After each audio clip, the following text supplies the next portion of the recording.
Hey guys, today we're going to listen to the speech of Shadia. We had a mock speaking exam with her, and I'd like to talk about her strengths and weaknesses. We're starting our mock examination. My name is Sasha. I will be examining your speaking today. Okay, so can I hear your full name, please? My family name is Saifidinova and my given name is Shadia. Please just call me Shadia. Okay, Shadia, let's move to speaking. Let's start from part one. In part one, I'll ask you some general questions about you, your life, and your preferences. Let's talk a little bit about public transport. Do you travel by public transport? Yes, I do. Actually, every day I travel by public transport to school, to some extra classes, or I travel by public transport to all my needs. It can be some subway or mostly bus. When was the last time you traveled by public transport? Actually, I came to this mock exam by public transport. I used subway and I came with my friend. What you don't like about public transport? To be honestly, I don't like traveling by public transport in the morning because there is really huge traffic jams in our cities and it makes me nervous and annoying. Would you prefer to use public transport in the future? Actually, I don't think that because one of my ambitions is buying my own car. That's why I prefer you don't use by public transport.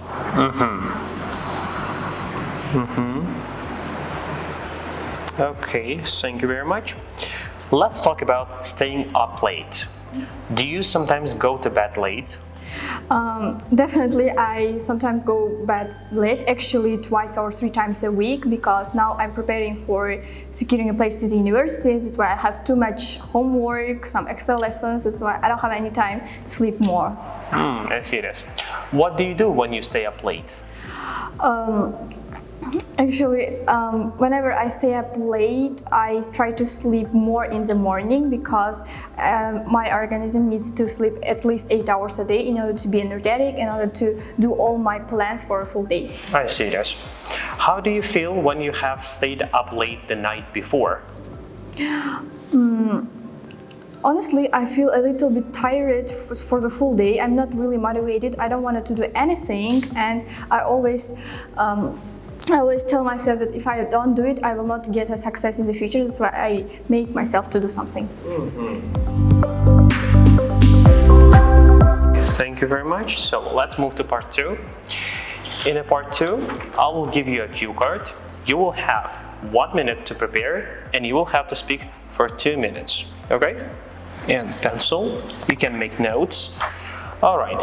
I want you to describe a practical skill you learned. You should say what it was, how you learned it, why you learned it, and explain how you feel about it.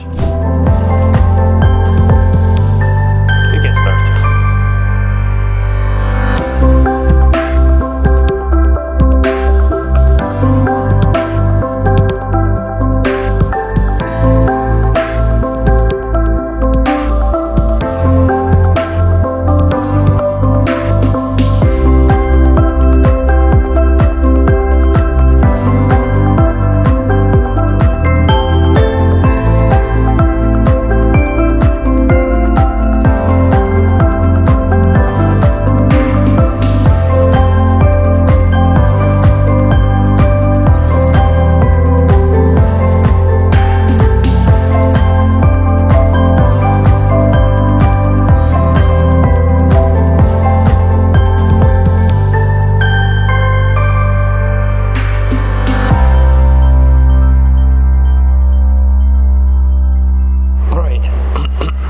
If you're ready, we can start.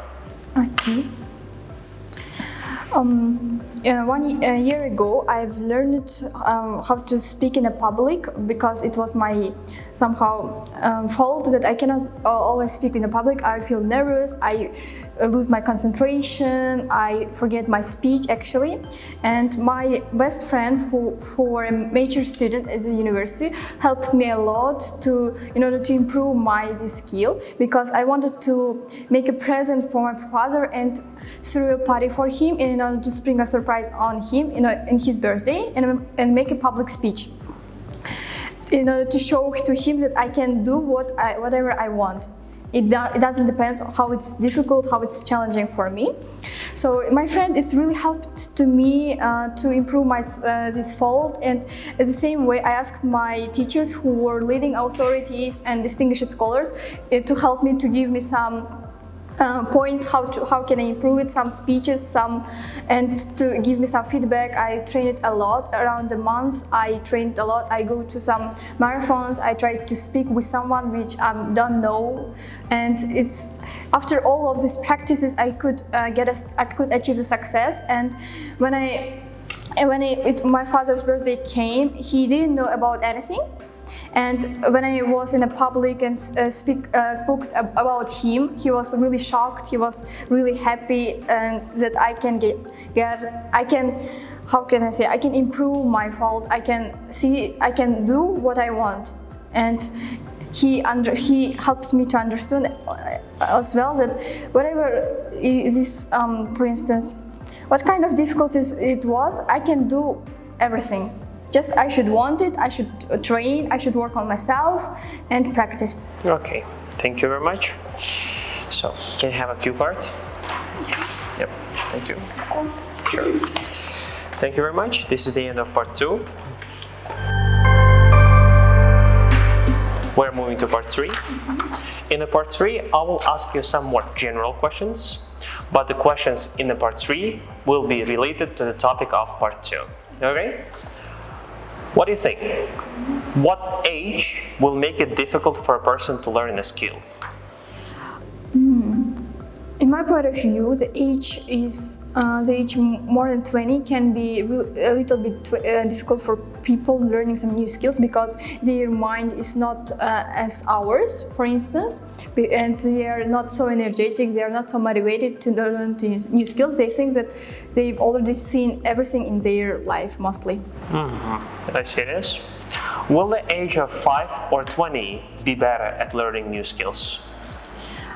To some extent, it depends mostly on the personality of some kind of person, because if someone wants to really learn some new skill or some new activities, he or she will do it definitely, because their motivation, their ambitions will be better than in energy or some time, for instance. I see this.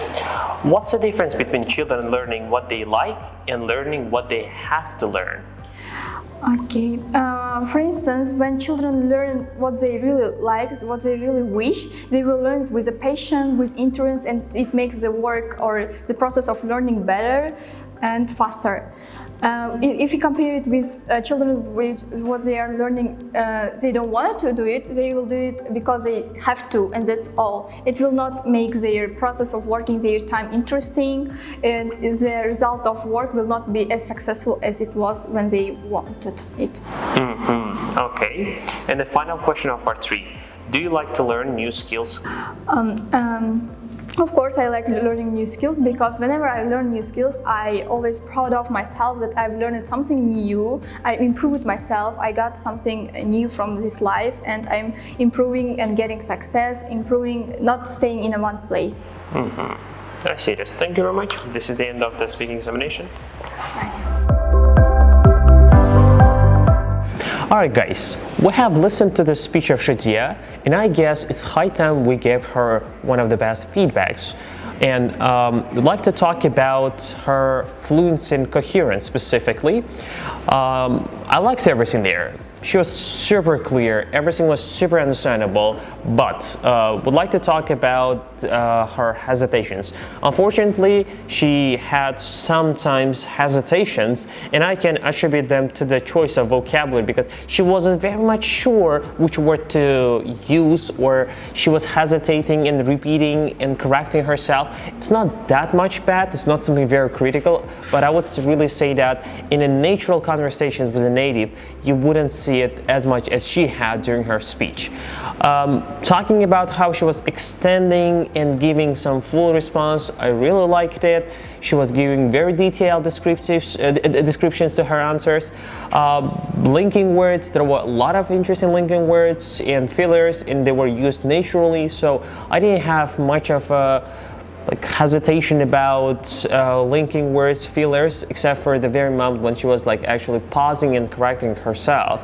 That's why I think I would give her only 8 for the fluency and coherence. Let's talk about her vocabulary. In terms of range of vocabulary, everything was really cool. I really liked the way she used some synonyms, some advanced words. Everything is fantastic there, even though she had few problematic parts with the choice of vocabulary. She could compensate it with a very good choice of collocations. For example, something like a throw a party, mature sentence, and many more actually shows that her level of English is pretty much 7+. Talking about problems in terms of vocabulary, I would say sometimes she had problems with preposition, and one example can be the case when we're talking about the traffic jams, and there she said I don't use by public transport. That shows she needs to work a little bit with the prepositions to avoid any sort of mistakes.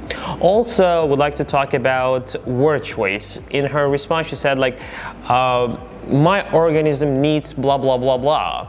I don't think that the word organism is very much appropriate for this specific situation, and better she could have used something like a body, because organism, in my understanding, is some kind of living creatures, plants, animals, and etc. etc. That's why it wasn't very much appropriate and natural.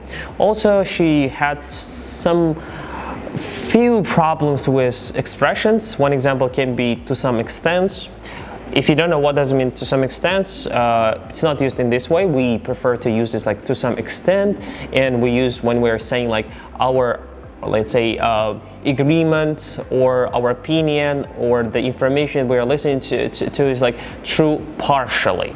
So we can say I agree with you to some extent, or to some extent this information is true. In this case, it's more common, and here she actually made a mistake. Would suggest her to be a little more careful with the use of this kind of expressions and check them before actually putting it all into practice. Third part in her speaking, but I want to talk about, is the grammar. And while speaking, she used a lot of complex sentences, complex structures. She attempted to use some of them, and one example can be conditionals, first and second one, and she used it a lot, several times, and they were used naturally. That's why I think she has a pretty good level of grammar, and generally she was very clear in the choice of grammar, tenses, structures, but she also had some mistakes, and I'd like to go through these mistakes so that you don't just repeat this and she can work on her mistakes. First of all, I want to talk about traffic jams. In the beginning of her speaking in the part 1, we were talking about public transport, and she said that traffic jams makes her annoying.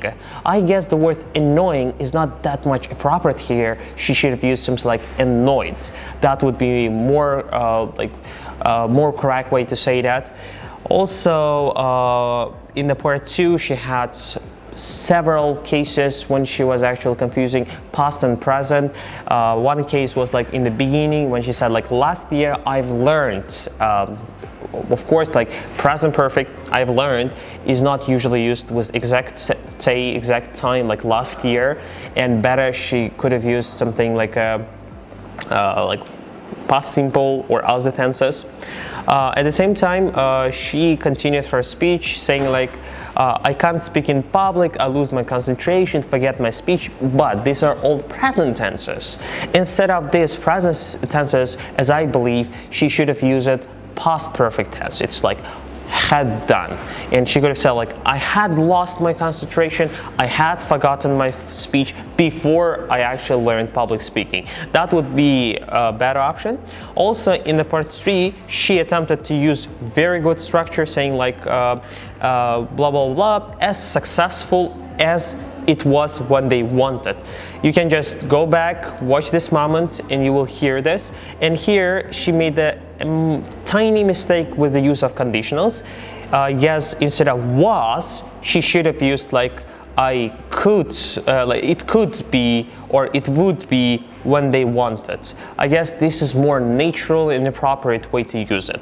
Of course, these are not so critical mistakes, but still, I guess she should work on this. And I think most of these problems were actually because she was in a rush. She was actually trying to speak as fast as she could. And for those who are trying to take IELTS, please do not rush. It's not something that you should worry about. If you speak fast, you will not score a high band. You should make your speech understandable and free of errors. That's why focus on this. Pronunciation is the last part of her speaking, and there I would like to talk about that. Generally, everything was very understandable. Everything was super clear. I could easily follow what she was talking about, but there were a few not so serious, not so critical mistakes, and without which her speaking would be much better, like even more advanced and even more perfect. I'd like to talk about some individual words, pronouncing individual words, and one example can be the word passion. In her speaking, you can just go back and watch it. Instead of using the word passion, she said like patient. And in my understanding, the word patient means the person who is ill in the hospital, while the passion is love. Of course, these words, they look like each other a lot, and she could easily confuse these things. But still, I do believe that she should be more careful and check these words if she's not sure about it. Also, I'd like to talk about her chunking. Chunking is when you actually pronounce the words together, like connect them and make pauses, makes your speech more understandable. And while she was using the collocations, some of these like complex expressions, I had to put a little more effort than usual to understand what she says. And I don't think that this is a good thing. She should work a little bit on this, and she can make her pronunciation super understandable, free of errors, all sorts of errors. So summarizing it all, I think that her level of pronunciation is 8, and overall I would say that it is around like 7.5.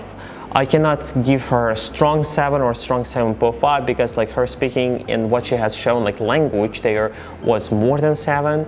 At the same time, the mistakes and those problems she had while talking shows that it's not even a strong 7.5. I would say that something in between, 7.5.